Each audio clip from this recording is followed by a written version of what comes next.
Welcome to another RSR. Tonight we are reviewing New England Revolution 0, Toronto FC 0 in match 23 of the 2022 MLS season. Hey, we got another clean sheet. Just couldn't score a goal to win the match. Good performance. Shitty result. Let's just stick it with that. Oh, by the way, the third straight 0-0 match I reviewed on this channel. See how that does. Halftime, 0-0. TFC had more chances offensively. The Revs didn't really test us there. And TFC looked like they had the momentum going into the second half. But the change they needed to make at the half that I said they should have made, they didn't make. Wanted DeAndre Kerr in the match for Jaden Nelson. They didn't do it. No. When Kerr did get into the match, who did he replace? Federico Bernardeschi. Which would bite us in the ass because in the second half, we get a penalty from DeAndre Kerr, no less. Kicks the ball. Polster gets in his way, knocks him over. You could say he kicked Polster, but he was going for the ball, and Polster got in the way. They look at it on VAR. They give the penalty, whether it was deserved or not. They gave it, and I'm happy they did. But guess what happened? Lorenzo Insigne, up to take the penalty, trying to get his first goal as a Toronto FC player, shoots it to the left, and Jordi Petrovic goes the same way, makes the save. I don't know if Insigne telegraphed it or Petrovic just knew and made a good save. Either way, horrible penalty. Either way, horrible penalty. We don't score. We don't allow New England to score. We got close to allowing it to buy us time goal, but we did not. 0-0 is the end score, full-time score, 0-0. Good performance, shit result, win or bust, and we didn't do it. Simple as. Stats are as follows. 11 shots to 15, 2 shots on goal to 3, 54% possession to 46% possession, 500 passes to 427 passes, 82% pass accuracy to 81% pass accuracy, 12 fouls to 10, 1 offside to 1, 0 yellow cards to 0, 0 red cards to 0, and 3 corners to 9. The performance tonight was better than Vancouver. I will say that much. I will say that much. Because we didn't allow a goal. We got another clean sheet. 2 straight clean sheets in the league. How about it? Right? Think about that. That's the good thing. That's a really good thing. If our defense could be that strong, hey, 2 straight clean sheets in the league. Problem is, though, we couldn't score a goal. We were knocking at the door all game. Insigne had some good shots. Not the penalty, but other ones. Took a lot of chances. Tried to play some hero ball. I would say Bernardeschi rang one off the post. Rang one off the post. I thought he was about to score that, and I think it was him who forced the save from Petrovic. That he could have easily put top bins. It was one of the Italians. But I think it was Bernardeschi. He was knocking at the door a lot. And honestly, I will say this. When it comes to TFC, they should have scored on this Revolution team. Because this Revolution team that they were playing was weak. Besides Carles Gil and a half of Giacomo Vrioni, they had no bite, no teeth. And even with them, they had no teeth. But knowing how MLS works, with 2 great players, you can make some moments. They didn't, thankfully. But the Revs did not have any bite. No bite. Hell, they didn't even really bark. They didn't really push the pace. They tried to defend. They were going for the draw. TFC, they had momentum, especially at the second part of the first half and in the second half. They were knocking the door. They had momentum.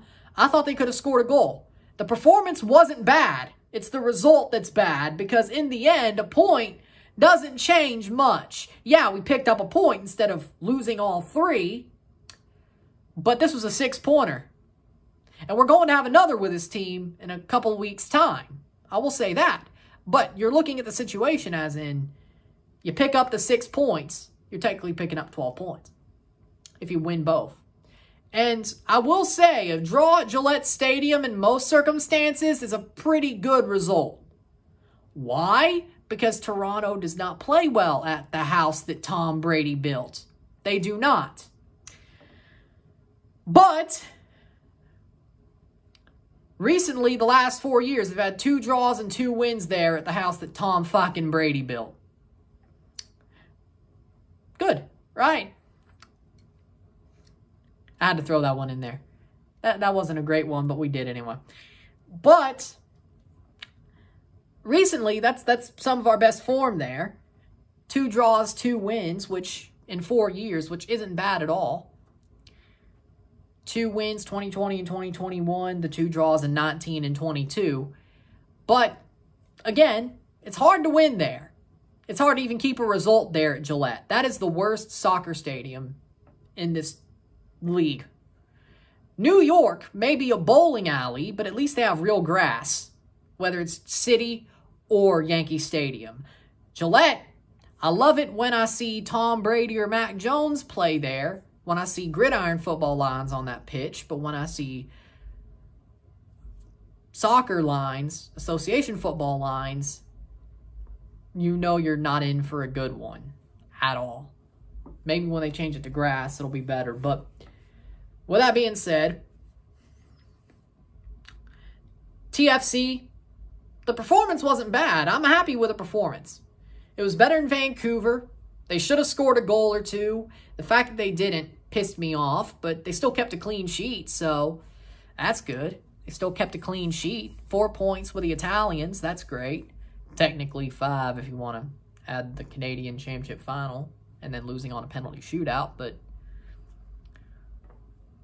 they haven't embarrassingly lost yet, or lost within 90 minutes, I should say, since the Italians have came over. But I will say, the Revs had no bite, had no bark. TFC had the more possession, not more possession, but more chances on net, more chances of the momentum to have, and they should have won this game. Insigne should have done better on that penalty, or they should have had Crescito hit it. Which now, what I'm going to say is this kind of ties in. If you're going to have a penalty, and all 3 of the Italians are on the pitch, it should be Bernardeschi or Crescito to take the penalty. If it's only Insigne and Crescito, you have Crescito take the penalty. If it's only Bernardeschi and Insigne, which I don't think they would do, I think Crescito would always be on the pitch unless he's hurt. Crescito can hit a damn penalty. He honestly had the best penalty out of all 3 that I've seen. Oh, wait. All 3 that I've seen in the Canadian champion, or the penalties they were taking. Insigne, I understand why they took him off before the penalty shootout after all this. It wasn't good. It wasn't a good penalty at all. So he would have missed it too. So it doesn't matter if it was Oso or Insigne. He would have missed it too. Bernardeschi had a good penalty, but I think Crescito hits him the best. I'd say Crescito should be the penalty taker. With that being said, though, I think Bernardeschi is the better player out of the big 2 Italians in the front. I think Bernardeschi is the better player so far, and I think he will be the better player. Insigne, I think he's the name. I think he can produce. I think he will produce. But in the end, I think Bernardeschi stays longer. I think he's the better player, and I think he's going to produce more. I really do. Federico Bernardeschi loves Toronto. He loves his football here, and he is energetic, and he's a damn good player. He is world class in front of MLS players. Insigne, on the other hand, he's good. He definitely could break the league, but I haven't seen it yet. Bernardeschi, he probably will break the league. Now, together, does that probably take the burden off of Insigne, which probably makes him look a bit worse? Yeah, probably. But we also need Mark-Anthony Kaye in the midfield. He's the missing piece. If he's in the midfield, we are going to win 9 times out of 10 and probably draw the other. Maybe lose one here and there.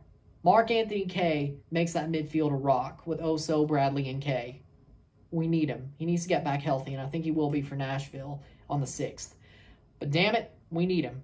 We need Mark-Anthony Kaye. That is an absolute fact. He's the one who's underrated in all this. He's the one who's underrated in all this. We need Mark. So with that being said, I think Bernardeschi is the better player of the big Italians. Crescito is great defensively, but I'm talking about the forward too. Bernardeschi, I think, will end up being the better player, and he's the better player right now. TFC's result was good. Not the result. The result sucked. The performance was good. The result sucked. But you live and you learn. You move on. With that being said, if you like this video, like it, share, subscribe. You know what it is. Tell all your friends. Hit that like button. Hit that subscribe button. Hit that bell notification once you're subscribed. Comment. Send a super chat on the live streams. Comment on this video. Put this in playlist. Share with friends and family. All that great stuff. I will see you tomorrow for a live watch-along and review of Club Leon versus Club America in the Liga MX. I'm going to do it. Why not? I'll see you then. I'm Ryan and I'm out. Peace.